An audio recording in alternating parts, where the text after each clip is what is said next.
तो hello Amish, doctor stone का chapter start होते ही हम देखते हैं यहाँ पर जो सेंको होता है स्टैनली और कोहाकू के लिए यहाँ पर सूट डिजाइन करते रहता है, जिसको देखकर यहाँ पर सुईका जो होती है जिन से पूछती है आखिर ये लोग किस तरह का कपड़ा बनाने की कोशिश कर रहे हैं। इतने में जिन यहाँ पर सुईका की बात सुनकर यहाँ पर सुईका से कहता है कि मुझे ऐसा लगता है कि जो डियर सेंको है स्टैनली और कोहाकू के लिए एक स्पेस सूट डिजाइन कर रहा है, और इसी के साथ यहाँ पर स्पेस सूट बनाने का प्रोसेस दिखाया जाता है। तो यहाँ पर स्पेस सूट बनाने के लिए हमें तीन सबसे इंपॉर्टेंट आइटम्स की जरूरत होगी: polyvinyl chloride, aluminium, silicon, rubber. तो यहाँ पर सबसे पहले पॉलीविनाइल क्लोराइड बनाने के लिए हमें जरूरत होगी सॉल्ट सोल्यूशन की, जिसके अंदर इलेक्ट्रिसिटी पास करके क्लोराइड को अलग कर लिया जाएगा।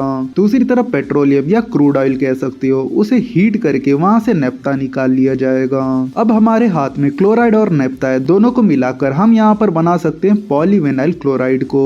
एल्यूमिनियम तो ऑलरेडी है इनके पास। सिलिकॉन रबर बनाने के लिए यहाँ पर फ्लोराइड और सिलिका सैंड की जरूरत होगी। तो यहाँ पर इन तीनों आइटम्स को जोड़ के यहाँ पर स्पेस सूट बना सकते हैं। इतने में सीन यहाँ पर ओक्यू की तरफ जाता है, जो कि यहाँ पर कहता है कि क्या वो लोगों ने तुम्हें नहीं बताया है, मून मिशन के लिए सबसे इंपॉर्टेंट तीन चीज की जरूरत होगी हमें। पहला होने वाला स्पेस सूट, दूसरा होने वाला रॉकेट इंजन, तीसरा होने वाला स्पेसशिप। जब ये तीनों चीजें पूरी हो जाएगी तो हम मून मिशन के लिए रेडी हो जाएंगे। ओक्यू की ये बात सुनकर यहाँ पर कोहाकू बोलती है कि तो क्या हम वाईमैन से लड़ने के लिए अभी रेडी हैं क्या। और इसी के साथ यहाँ पर सीन क्रोम की तरफ जाता है, जहाँ पर हम देखते हैं वो स्पेस सूट वाला चार्ट देखते रहता है, जहाँ पर क्रोम विनाइल को देखकर बोलता है कि ये बाइनल क्या होता है, और वो उस चार्ट को समझने की कोशिश करते रहता है। और इसी के साथ यहाँ पर सीन वापस से शिफ्ट होता है, जहाँ पर ताइजू जो होता है स्पेस सूट को लेके बात करते रहता है, और वो बोलता है कि मुझे लगता है कि इसी गामी विलेज वालों को इसके बारे में पहले कभी नहीं सुना होगा। दूसरी तरफ यहाँ पर मैग्मा यो के बारे में सोचता है, जहाँ पर यो उसके मन में सोचता है कि मुझे लगता है कि हमें इस बातों पर नहीं हंसना चाहिए, पुराने आदमियों को वैसे भी घंटा कुछ नहीं पता होता है। दूसरी तरफ यो यहाँ पर मैग्मा की ये बात देखकर बोलता है कि ये बात तो मैंने कभी नहीं सोचा उनके बारे में, ऊपर से मुझे पता है कि क्रोम 10 बिलियन टाइम्स स्मार्टर है हमसे, अगर बात साइंस की हो तो। इतने में सीन यहाँ पर निकी की तरफ जाता है, जो कि यहाँ पर सेंको से बात करते रहती है, और वो बोलती है कि ये बात बहुत अजीब है, विनाइल जैसे सिंपल चीज से पहले यहाँ पर रॉकेट को बना लिया गया है। निकी की ये बात सुनकर यहाँ पर सेंको उससे कहता है कि इससे पहले हमें एक ऑयल रिफाइन की जरूरत थी, इसी वजह से हमने विनाइल को लीड बनाया है। सेंको की ये बात सुनकर यहाँ पर जो जीन होता है अपने मन में सोचते हुए बोलता है कि सचमुच बोलूं तो इन इन्वेंशंस का जो ऑर्डर है वो बिल्कुल उल्टा पुल्टा है। इतने में सेंको यहाँ पर हंसते हुए बोलता है कि हमारे पास दुनिया भर के लोग हैं जिन लोगों को यहाँ पर रॉकेट साइंस के बारे में इतना जल्दी सीखने को मिल रहा है, लेकिन जबकि हम बहुत सारे बाकी चीजें भी बना सकते थे, लेकिन हमने उन चीजों को नजरअंदाज कर दिया है और हमारा फोकस रॉकेट बनाने के ऊपर था। इतने में सेंको यहाँ पर एक स्माइल से अपना कान खुजलाते हुए बोलता है कि क्यों ना हमारे चांद में जाने से पहले हम उन चीजों को बनाकर पूरा कर दें, वैसे भी लगभग हम कुछ भी बना सकते हैं अभी तो। सेंको की ये बात सुनकर यहाँ पर सभी लोग एक्साइटेड हो जाते हैं और अपना अपना डिमांड करना चालू कर देते हैं, जहाँ पर जो रूरी होती है वो बोलती है कि मुझे वॉशिंग मशीन चाहिए। इतने में यहाँ पर मीनामी बोलती है कि मुझे वीडियो कैमरा चाहिए। दूसरी तरफ राइशु तो 3-4 आइटम बोल देता है, slot machine, microwave, jacuzzi, wine cellar. राइशु के डिजायर को देखकर यहाँ पर जिन बोलता है कि यहाँ पर इसके तो कुछ ज्यादा ही डिजायर है भाई। दूसरी तरफ यहाँ पर एक बच्चा PS5 मांगते रहता है और एक बच्ची रोबोट मेड मांगती है, और रूरी का बापू यहाँ पर प्रोटीन पाउडर मांगते रहता है, और यहाँ पर ताइजू बोलता है कि मुझे बस एक ही चीज की जरूरत है। इतने सारे लोग का डिजायर सुन के यहाँ पर सेंकू घबराते हुए बोलता है कि इतना सारे चीजें बनाना पॉसिबल नहीं है, लेकिन फिर भी मैं कुछ चीजों को बना सकता हूँ। इतने में यहाँ पर सीन शिफ्ट होता है और हम देखते हैं यहाँ पर कासिकी के साथ सेंकू यहाँ पर एक बॉक्स में कुछ चीजों को फिट करते हुए एक चीज बनाते रहता है, जहाँ पर सेंकू कहता है कि मेरे पास इतना एक्सपीरियंस है कि इससे पहले हमने फोन और रेडार और बाकी चीजों को भी बना चुके हैं। अब हमें इस चीज को बनाने के लिए सिंपल सा इलेक्ट्रोमैग्नेटिक वेव की जरूरत होगी, जिसके लिए हमें एक बेसिक सा मेटल बॉक्स लेना होगा, और उस बॉक्स के अंदर हमें इलेक्ट्रोमैग्नेटिक वेव्स को बाउंस कराना होगा, जिसकी वजह से जो हमारा फूड होगा वो गर्म हो जाएगा, और इसी के साथ हमारा माइक्रोवेव हमारे सामने आएगा। इतने में क्रोम यहाँ पर माइक्रोवेव के अंदर से खाना निकालते हुए बोलता है, अरे यार ये तो बहुत गर्म है। इतने में यहाँ पर राइस को देखकर सुईका बोलती है कि ये थोड़ी देर पहले ठंडा था, अब थोड़ी देर बाद ये गर्म हो चुका है। माइक्रोवेव को देखकर यहाँ पर रूरी खुश होते हुए बोलती है, लेकिन इसके अंदर तो आग नहीं चल रहा है, तो ये खाना कैसे गर्म हुआ है। तो यहाँ पर सेंकू माइक्रोवेव का साइंस एक्सप्लेन करते हुए बोलता है कि जब माइक्रोवेव के अंदर जो वाटर मॉलिक्यूल्स है वो फूड के अंदर एक्साइटेड होकर इधर उधर उछलना चालू कर देते हैं। इतने में यहाँ पर राइशु बोलता है कि अब हम लोग बचा कुचा खाना को वापस से गर्म कर सकते हैं। इतने में यहाँ पर जो सेंकू सेंकू होता है उस विनाइल को यूज करके यहाँ पर उस खाने के ऊपर रैपर की तरह डाल देता है और वो बोलता है कि मैंने प्लास्टिक रैपर को इन्वेंट कर दिया है भाई। साइड से ये चीज अपनी नीकी देखती रहती है और वो बोलती है कि मुझे लग रहा है कि हम 21st सेंचुरी में वापस आ चुके हैं। इतने में जिन यहाँ पर घबराते हुए बोलता है कि मुझे सस्पेक्ट है कि ये फूड रिलेटेड क्राफ्ट मेरे सामने पहले आ रहे हैं क्योंकि यहाँ पर डियर राइशू को नोबल डिजायर्स बहुत ज्यादा है। इतने में यहाँ पर सीन शिफ्ट होता है और यहाँ पर वॉशिंग मशीन की तरफ जाता है जहाँ पर जो सेंकू होता है वॉशिंग मशीन बना देता है जिसको देखकर यहाँ पर रूरी बहुत ही ज्यादा खुश होती है और यहाँ पर सेंकू बोलता है कि एक जायंट बकेट है जो कि घूमेगा मोटर की हेल्प से। इतने में सीन मिनामी की तरफ जाता है जहाँ पर उसके लिए सेंकू 8mm का वीडियो कैमरा बना देता है और उसे कहता है कि ये लो तुम्हारा फिल्म कैमरा। इतने में कुछ लोग यहाँ पर सेंकू से कहते हैं कि मुझे हाथ गर्म करने के लिए एक पॉकेट हेड वार्मर चाहिए। उस बंदे की बात सुनकर यहाँ पर सेंकू कहता है जरूर, जब लोहे में जंग लगता है तब वो गर्मी छोड़ता है। सेंकू की बात को यहाँ पर क्रोम ध्यान से सुन रहा होता है और वो बोलता है कि ये कितना आसान है, मुझे लगता है कि मैं समझ गया हूँ, ये कैसा रहेगा लोहे की रेत और खारे पानी का सीट। इतने में यहाँ पर सीन फास्ट फॉरवर्ड होता है और हम देख पाते हैं यहाँ पर सेंकू होता है मल्टीपल चीजें बना देता है सबके लिए और लास्ट फाइनली सेंकू का बेस्ट फ्रेंड उसके सामने आता है और उससे कहता है कि सेंकू मुझे जो चीज की जरूरत है वो है। ताइजू की इतना बोलते हैं यहाँ पर सेंकू बोलता है मुझे पता है तुम्हें स्मार्टफोन चाहिए। ताइजू का ये बात सुनकर यहाँ पर जिन कहता है इसका स्मार्टफोन वाला ड्रामा वापस से चालू हो गया है। जैसे यहाँ पर ताइजू सेंकू के मुंह से स्मार्टफोन सुनता है वो थोड़ा सा हैरान हो जाता है और यहाँ पर बाकी लोग भी सोच में पड़ जाते हैं क्या सच में यहाँ पर सेंकू स्मार्टफोन बनाने वाला है, आखिर ये कितना अमेजिंग चीज होने वाला है इस टाइम का। दूसरी तरफ रूरी खुश होते हुए बोलती है हमें कितने टाइम बाद यहाँ पर स्मार्टफोन देखने को मिलेगा।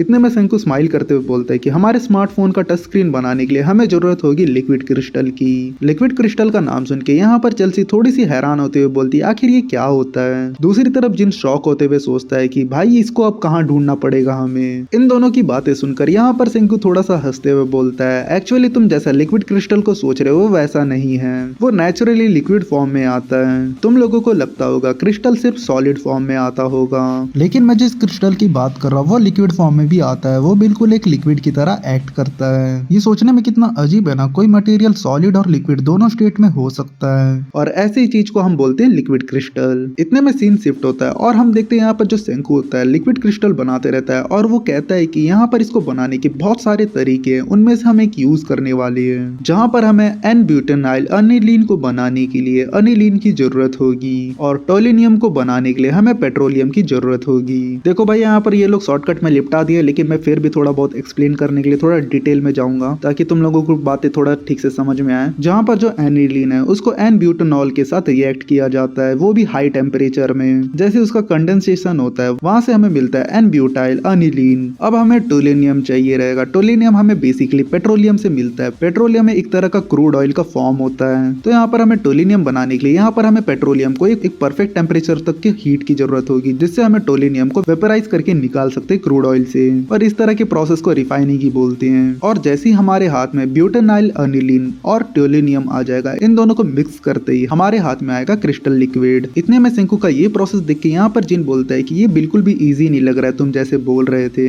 दूसरी तरफ चेल्सी यहाँ पर उसका स्मेल लेते हुए बोलती है ये बिल्कुल चाइनीज फूड जैसा लग रहा है मुझे। चेल्सी की ये बात सुनकर यहाँ पर सेंकू बोलता है कि क्योंकि इसके अंदर हमने मिथॉक्सी बेंजीहाल्डिहाइड डाला है जिसकी वजह से ये ऑब्वियसली ऐसा स्मेल कर रहा है। सेंकू की ये बात सुनकर यहाँ पर जिन कहता है कि ये बात को लेके कोई ऑब्वियस वाली चीज नहीं है, मुझे तो डर लग रहा है ये चीज को देखकर। इतने में हम देखते हैं यहाँ पर कासेकी एक ग्लास को काटते रहता है, तो यहाँ पर सेंकू बोलता है कि हमें सबसे पहले जो लिक्विड क्रिस्टल है उसको इस ग्लास के ऊपर डालना होगा, और तुम ये जो ग्लास को देख रहे हो इसमें एक लाइन बना हुआ है, उन लाइनों के ऊपर यहाँ पर अपना लिक्विड क्रिस्टल आके जम जाएगा जिसकी वजह से हमारे सामने नाइस लिटिल लाइंस आ जाएंगे।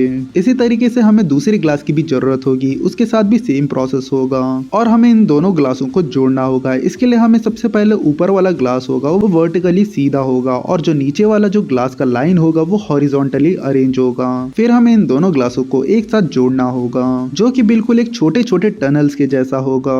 जैसे लिक्विड क्रिस्टल के अंदर इलेक्ट्रिक शॉक को डाला जाएगा जिसकी वजह से जो टनल्स है वो एक दूसरे से ट्विस्टेड हो जाएंगे, जिसकी वजह से यहाँ पर जो लाइट है वो पास नहीं हो पाएगा, जिसकी वजह से हमें ब्लैक स्क्रीन देखने को मिलेगा। ये चीज को सुनकर यहाँ पर कोहाको बोलती है कि हाँ ये बात तो सही है। दूसरी तरफ यहाँ पर जिन बोलता है कि थियरी सुनने में तो सही लग रहा है मुझे, लेकिन मुझे घंटा कुछ समझ नहीं आ रहा है। दूसरी तरफ कासेकी भी बोलता है कि मुझे भी समझ नहीं आया कि आखिर ये कैसे काम करता है, मैं तो बस इसे बना दिया हूँ जैसे सेंकू ने कहा था। बस मुझे एक ही चीज समझ में आया कि इसमें जो यूज होने वाला जो चीज है वो है लिक्विड क्रिस्टल, और बस मुझे इतना पता है कि जब इलेक्ट्रिसिटी को यहाँ पर लिक्विड क्रिस्टल के अंदर डाला जाएगा, जिसकी वजह से यहाँ पर जो स्क्रीन होगा वो ब्लैक हो जाएगा। इतने में सीन यहाँ पर सेंकू की तरफ जाता है। तो यहाँ पर जो सेंकू होता है लिक्विड क्रिस्टल डिस्प्ले के ऊपर यहाँ पर विनाइल की सीड को डालते रहता है और कहता है कि हमें इसके ऊपर 2 विनाइल का सीड को लगाना होगा। ये चीज को अपना क्रोम ऑब्जर्व करते रहता है और वो बोलता है कि अरे यार ये विनाइल बहुत काम का चीज है, हर जगह काम आ रहा है। इतने में हम देखते हैं यहाँ पर जो टच स्क्रीन है वो कैसे काम करता है। जब हम कहीं भी एरिया में टच करेंगे तो वो नीचे वाले स्क्रीन के साथ टच होगा, जिसकी वजह से इलेक्ट्रिसिटी पास होगा।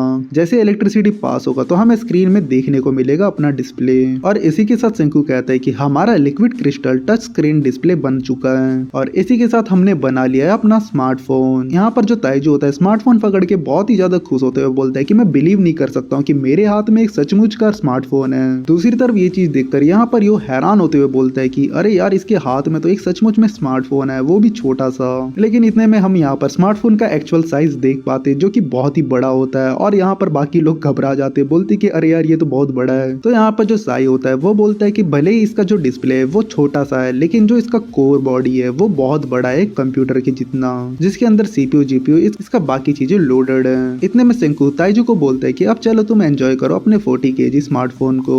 इतने में ताइजू यहाँ पर खुशी के आंसू रोते हुए बोलता है कि जो मैं पता है जो फोन है वो मेरे पॉकेट साइज का है, मैं इसे आराम से लेके घूम सकता हूँ। इतने में जो साई होता है उसके स्मार्टफोन में यहाँ पर प्रोग्रामिंग करके डाल देता है, जहाँ पर वो बोलता है कि इसके अंदर अब LCD आ चुका है। जहाँ पर साई बोलता है कि LCD की हेल्प से हम लोग यहाँ पर ईमेल और वीडियो गेम्स खेल सकते हैं इसके अंदर। अगर भाई लोग LCD नहीं पता है तो मैं सिंपल से बता देता हूँ, LCD डिस्प्ले का नाम होता है जैसे एमोलेड और बाकी चीजें नाम होते हैं। दूसरी तरफ यहाँ पर निकी स्मार्टफोन को देख के बोलती है वाओ ये तो स्मार्टफोन है। वो क्यों भी ये चीज को देखकर हैरान होते हुए बोलता है अरे यार ये तो सचमुच में एक स्मार्टफोन है। इतने में सीन यहाँ पर चेल्सी की तरफ जाता है जो कि स्मार्टफोन को देखकर रोते हुए बोलती है कि सेंकू कितना काइंड हार्टेड इंसान है, उसने अपने बेस्ट फ्रेंड ताइजू के लिए एक स्मार्टफोन बना दिया है, वो भी LCD वाला। कोहाको यहाँ पर चेल्सी को देखकर बोलती है अपने मन में मुझे पता है कि यहाँ पर सेंकू का कुछ अलग ही प्लान होगा, तभी उसने ये चीज को बनाया है। जहाँ पर सेंकू इस बात को एक्सेप्ट करते हुए बोलता है कि हाँ मेरा अल्टीरियर मोटिव है इस चीज को लेकर, जिसको सुनकर बाकी लोग घबराते हुए बोलते हैं हमें पता था ये बिना फालतू का कुछ नहीं बनाता। तो यहाँ पर सेंकू बोलता है कि हमारा जो स्पेसशिप होने वाला है वो टोटली टच स्क्रीन वाला होने वाला है, क्योंकि जो बर्न ट्यूब टीवी है वो खराब हो जाता है टर्बुलेंस की वजह से। अब जैसे कि हमारे पास स्क्रीन आ चुका है जिसकी वजह से हम लोग इसका वजन और एरिया को कम कर सकते हैं और ये पूरे सिस्टम का जो वेट होगा वो बहुत ही कम होगा और इसे हम आराम से रॉकेट के अंदर फिट कर सकते हैं। और इसी के साथ सेंकू यहाँ पर बना देता है स्पेसशिप कॉकपिट, जहाँ पर ये लोग बैठ के स्पेसशिप को कंट्रोल करेंगे। जहाँ पर जो कोहाको होती है स्पेसशिप को देख के बोलती है कि ऐसा लगता है कि जैसे हमने एक चेन बना लिया है, वो भी एक टाइम के लिए एक लिंक, वो भी स्टार्ट टू फिनिश। जहाँ पर कोहाको आगे कहते हैं कि ये सब उन पुराने चीजों से कनेक्टेड है। ये चीज मुझे याद दिलाता है उस फेमिलियर साइंटिफिक रोड मैप का, जहाँ पर हम देख पाते हैं इनकी जो शुरुआत हुई होती है वो एक स्टोन से होता है, जहाँ पर ये लोग उसका एक हथियार बनाते हैं, फिर उसके बाद ये लोग ट्री से फायर बनाते हैं और आयरन से यहाँ पर हथियार बनाते हैं और साथ ही ग्रेप से अल्कोहल। आगे बढ़ते बढ़ते ये लोग water well, light bulb, electricity, steam engine, बाकी चीजें भी बनाते हैं। साथ ही में ऑयल की हेल्प से ये लोग बाकी चीजों को भी चलाना चालू कर देते हैं और इसके बाद बनता है इलेक्ट्रोमैग्नेटिक वेव्स, वैक्यूम ट्यूब। उसके बाद हम आते हैं विनाइल की तरफ। विनाइल से हम बनाते हैं टायर्स, रबर, स्पेस सूट और दूसरी तरफ हम इंटरनेट से बनाते हैं कंप्यूटर, यहाँ पर फिर touch screen, smartphone, fire arms और इन सभी चीजों और ओर्स को जोड़कर यहाँ पर हम बनाते हैं अपना मून रॉकेट। और इसी के साथ अपना रोड मैप यहीं पर एंड होता है, जहाँ पर सेंकू कहता है कि हम लोग सिर्फ हाई स्कूल किड्स हैं, लेकिन हमने अभी एक सिविलाइजेशन को क्रिएट कर दिया है, वो भी स्क्रैच से। अब हम लोग इस स्टोन वर्ल्ड के एडम और ईव हैं। आखिरकार हम इस टाइम में इतने आगे आ चुके हैं, जहाँ पर हम लोगों ने शुरुआत की थी सिंगल स्टोन से, जहाँ पर डॉक्टर जेनो भी कहते हैं कि हमारा ग्रैंड लॉन्च हमारे हाथों में है। अब टाइम आ चुका है कि हम इस लड़ाई को खत्म करें मून में जाकर। और इसी के साथ ये चैप्टर यहीं पर एंड होता है। यहाँ तक वीडियो देखने के लिए थैंक यू। तो चलो मिलते हैं नेक्स्ट वीडियो पे।